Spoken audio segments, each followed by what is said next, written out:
कि आज के टाइम में इतनी जात पात है, अनगिनत जातियां हैं। हाँ। और जब ये सृष्टि की रचना हुई थी, जैसे मान लीजिए सतयुग में थी, सब लोग एक ही समान थे। हाँ। कोई ऊंच नीच नहीं थी। तो ये जो जात पात चली है, ये कहाँ से चली है? कि जैन है, ब्राह्मण है, शूद्र है, वाल्मीकि है, हर तरह के, मुस्लिम है, जैन है। तो ये कहाँ से? सनातन धर्म तो हमारा है ये एक, और बाकी जो जात पात है ये कहाँ से आई हैं? ये बटी आप सभी चैनल को सब्सक्राइब कर लीजिएगा। जो भी YouTube पर देख रहे हैं, चैनल को सब्सक्राइब कर लीजिए और शेयर कीजिएगा। जय श्रीमन नारायण। मैं तृप्ति आप सभी का स्वागत करती हूँ अपने YouTube चैनल में। आज हम देखेंगे एक ऐसा इंटरेस्टिंग वीडियो जिसमें एक महिला गुरुजी के पास आती है और गुरुजी से भरी पंडाल में प्रश्नोत्तरी में गुरुजी से प्रश्न वो रखती है कि गुरुजी मुझे आप ये बताइए कि जब सब मनुष्य बराबर हैं तो ये जात वात कहाँ से आई है? ऊंच नीच क्यों है, क्यों आती है, क्यों लोग इसका मतभेद रखते हैं? इस पे गुरुजी इसको क्या समझाते हैं, ये हम आज इस वीडियो में देखेंगे फ्रेंड्स। जी हाँ फ्रेंड्स, अगर आप महाराज अनुरुद्धाचार्य जी को अपना गुरु मानते हैं तो मेरे इस चैनल को सब्सक्राइब कर लीजिए, और उनकी प्रश्नोत्तरी मेरे द्वारा आपको सुनना या देखना अच्छा लगता है तो अभी इस वीडियो को एक लाइक भी जरूर कर दीजिएगा। बिना देरी करे शुरू करेंगे हम आज का ये वीडियो। जैसे कि आज के टाइम में इतनी जात पात है, अनगिनत जातियां हैं। हाँ। और जब ये सृष्टि की रचना हुई थी, जैसे मान लीजिए सतयुग में थी, सब लोग एक ही समान थे। हाँ। कोई ऊंच नीच नहीं थी। तो ये जो जात पात चली है, ये कहाँ से चली है? कि जैन है, ब्राह्मण है, शूद्र है, वाल्मीकि है, हर तरह के, मुस्लिम है, जैन है। तो ये कहाँ से? सनातन धर्म तो हमारा है ये एक, और बाकी जो जात पात है ये कहाँ से आई हैं? ये बटी है। देखो, जब एक बाप के 4 बेटा हुए जी, तो चारों बेटों की आपस में बनी नहीं। जैसे आज भी एक बाप के 4 बेटे हैं और आपस में यदि नहीं बनती तो चारों क्या हो जाते हैं? अलग अलग हो जाता है। अलग अलग हो जाते हैं। अच्छा, अलग होने का मतलब ये नहीं है कि आप साथ में मिलोगे नहीं, आप साथ में बैठोगे नहीं, आप सुख दुख में साथ नहीं दोगे, इसका मतलब ये बिल्कुल नहीं है। लेकिन फिर भी एक व्यवस्था है कि बड़े बेटे का घर अलग है, छोटे का अलग है, मझले का अलग है, संझले का अलग है। 4 बेटे हैं, चारों की अपनी पत्नियां हैं, चारों के अपने बच्चे हैं, चारों की अपनी कमाई है, चारों का अपना बिजनेस व्यापार है। करो, चारों की मान्यताएं, चारों के विचार अलग अलग हैं। उसी तरह फिर वो 4 के, जब फिर उनके 2 हुए, उनके 4 हुए, उनके, तो वो होता चला गया अलग अलग। तो उनमें से एक हो गया ब्राह्मण। जैसे आप 4 मैया खड़ी हो, तो ये मैया ना थोड़ा सात्विक ज्यादा है और इनको ना पूजा पाठ अच्छी लगती है, तो इनका नाम दे दिया गया ब्राह्मण। और आप थोड़ा डेंजर हो, लड़ भिड़ भी अच्छा लेती हो, तो आपका नाम दे दिया गया क्षत्रिय। और ये मैया अच्छा पैसा बचाती हैं, थोड़ा पैसे से मजबूत रहती हैं, स्ट्रांग, तो इनका नाम दे दिया गया वैश्य। और वो मैया ना आप तीनों के संग जहां बोली बहन, ये बोली कि बहन चलना है जी चलो, वो तुम्हारे संग भी चलती हैं, तुम्हारे संग भी चलती हैं, तुम्हारे संग भी चलती हैं। तो जो सबका साथ दे वो शूद्र।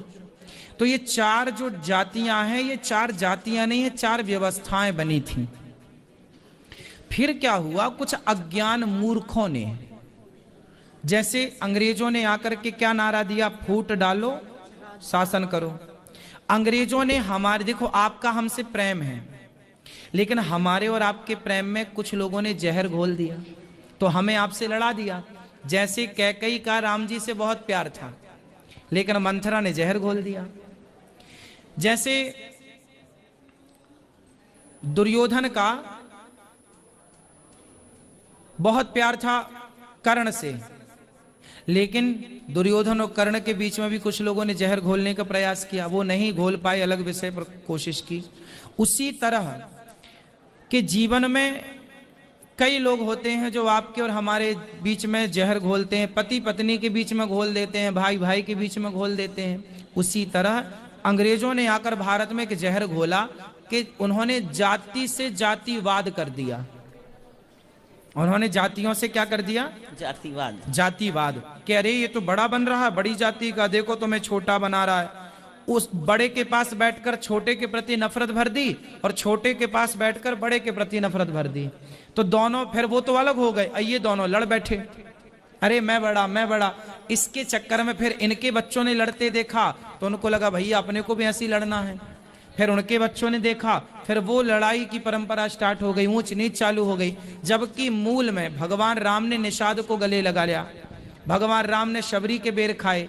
जब भगवान राम ने कोई भेद ना रखा तो हम कौन होते हैं ये भेदभाव रखने वाला।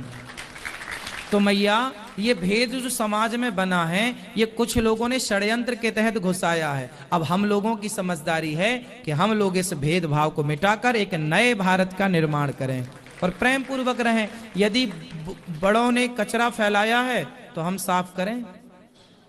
इसलिए वृंदावन में ये दास अनिरुद्ध वृद्ध माताएं रहती हैं, ब्राह्मण मैया भी हैं, क्षत्रिय मैया भी हैं, वैश्य मैया भी हैं, शूद्र मैया भी हैं। हम चारों मैयाओं के एक साथ पांव दबाते हैं, कोई भेद हम नहीं करते किसी से, ना जाति का। अन्य क्षेत्र चलता है, लंगर चलता है, यहाँ कोई भी आओ सब एक साथ खाओ, एक लाइन में सब लग के खाते हैं, कोई नहीं पूछी जाती कि तुम्हारी जात क्या है।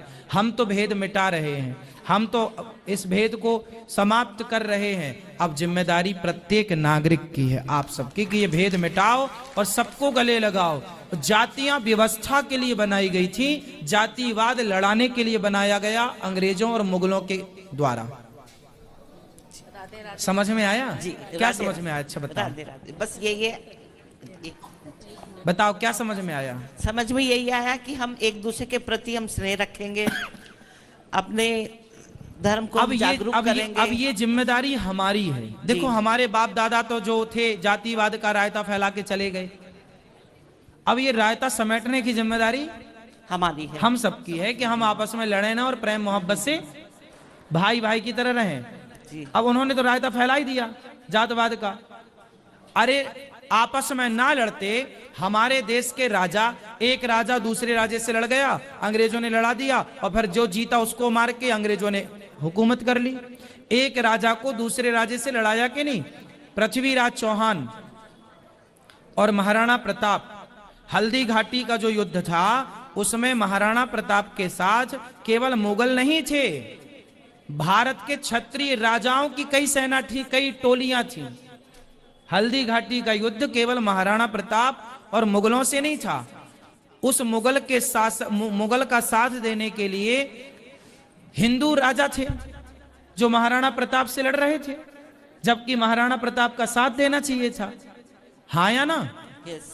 तो फिर देखिए ना, हमारे आपस में राजा लोग ये लड़ गए, यदि ये ना लड़ते तो क्या मजाल के देश गुलाम होता, क्या मजाल के अंग्रेज घुस पाते। तो मैया ये लड़ाने के बाद राज्य करने का जो नीति थी, फूट डालो शासन करो का नारा ही दे रखा था उन लोगों ने। उनके षड्यंत्र को हम हिंदू लोग समझ ना पाए और उनके षड्यंत्र के शिकार होके लड़ते गए और आज तक लड़ रहे हैं। आज तक कौन सी समझदारी आई? जातवाद को लेके आज भी लड़ाइयां होती हैं खूब सारी, अभी भी अक्कल नहीं आई कुछ लोगों को। तो मैया बाप और हम जैसे लोग चाहें, हम तो देखो समाज को जो हम तो कह के भी बता रहे हैं और करके भी बता रहे हैं, दोनों चीजें बता रहे हैं। अब समाज सीखे ना सीखे मर्जी आपकी। कैसी लगी आपको आज की वीडियो? देखा आपने गुरुजी ने इस महिला को कितने अच्छे से समझाया है, आपको क्या समझ में आया है? आप भी मुझे कमेंट सेक्शन में जरूर से बता सकते हैं। इसी तरीके की वीडियो के साथ मैं फिर हाजिर होंगी, तब तक के लिए कमेंट्स में लिखना ना भूलें। जय श्रीमन नारायण।